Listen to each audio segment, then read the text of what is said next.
Evo, povodom današnjeg Međunarodnog dana ljudskih prava, kako vi vidite neka osnovna ljudska prava u našem društvu, koliko su zaštićena ili ne? Dan ljudskih prava je dobar dan za ljudsku vrstu. Vi pitate da li su ljudska prava zaštićena. Ona i jesu, a i nisu. Jesu zato što mi imamo legislaturu za to. Nisu zato što smo izloženi pandemiji koja se dešava prvi put u istoriji ljudskog roda. Veliko je nesnaloženje. Političko, ljudi koji rade u javnom zdravstvu, često se nabada u mraku i odatle dolaze te silne kolizije koje se dešavaju ne samo kod nas, nego širom svijeta. Te kolizije pokušavaju da iskoriste političke partije, naročito desne, koje žele tu agendu,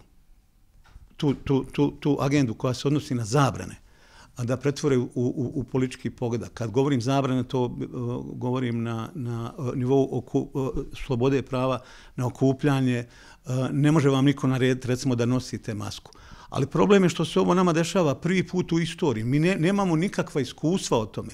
Tako da se moramo snalaziti. Ima još nešto što je za mene mnogo značajnije. Ljudi su zaboravili, recimo, da jedno od osnovnih ljudskih prava je da ljudi ne smiju da žive u strahu.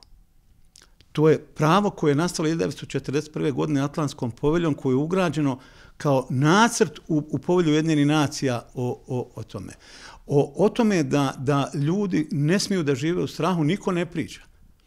A mi živimo u strahu. Prema tome, potrebno je da svi segmenti, naročito politički segmenti, nevladin sektor, to počne konačno da progovara u tom priču o strahu.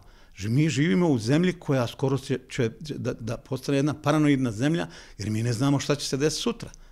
Hoće li susjed sa zapada ili sa istoka nešto uraditi. Ljudska prava su jedna od najznačajnijih stvari poslije Magne Carte Libertatum, zato što je običan čovjek dobio pravo putem legislature da kaže da ga ne možete uznemiravati i maltretirati. Mi smo maltretirani od strane COVID-a. Maltretirani smo od strane vlade.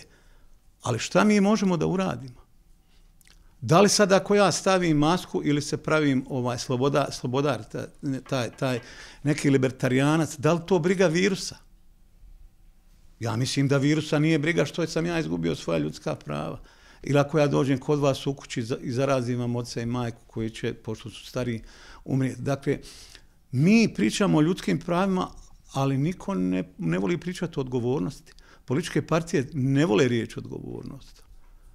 I po meni je ta najveća pogreška, jer očigledno je vaša intencija zbog dana ljudskih prava, zbog ovog zauzdavanja maski, zabrane okupljanja, šira su ljudska prava, naravno. Zato sam spomenuo strah. Oni su dužni da nas liše straha. Oni su dužni da nam omoguće da živimo najobičniji život. Mi to nemamo. Oni pričaju o covidu dok naša djeca od straha odlaze u Njemačku. Prema tome, to je jedan poseban nivo koji treba da se uradimo. Koliko će situacija trajati, mi to ne znamo, ali dobro je što ste ovo spomenuli, dobro je što ste se sjetili dana ljudskih prava, jer ovo je potpuno specifično. Ponavljam, ovo se dešava prvi put u istoriji svijeta, da je čitava zemaljska kugla zauzdana i stavljena pod lokot. Prije je bilo epidemija, stotine epidemija je bilo, a kad je epidemija bila u Evropi, nije bila u Aziji, pa su ljudi negdje bježali, a sad nema. Sad je prije 10 dana odšla i na Kiribati, ono ostrvo tamo. Tako da možemo subsumirati, možemo da kažemo da su ljudska prava ugrožena. Vidim da se razne bitne organizacije javljaju povodom toga. OSCE recimo smatra da su ljudska prava ugrožena. Amnesty International. Ali Amnesty International ne govori o domicilnom stanovništvu. Amnesty International govori o pravima izbjeglica i migranata. Tako da, pošto smo mi male i sitne te tri zajednice koje ovdje žive, neću namjerno da nazovem društvo, jer nisu društvo.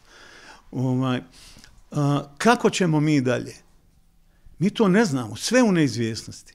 Mi ne znamo šta će biti dalje za 10 dana. Ali dobro je da se priča o tome. Hvala lijepo. Morat ću skratiti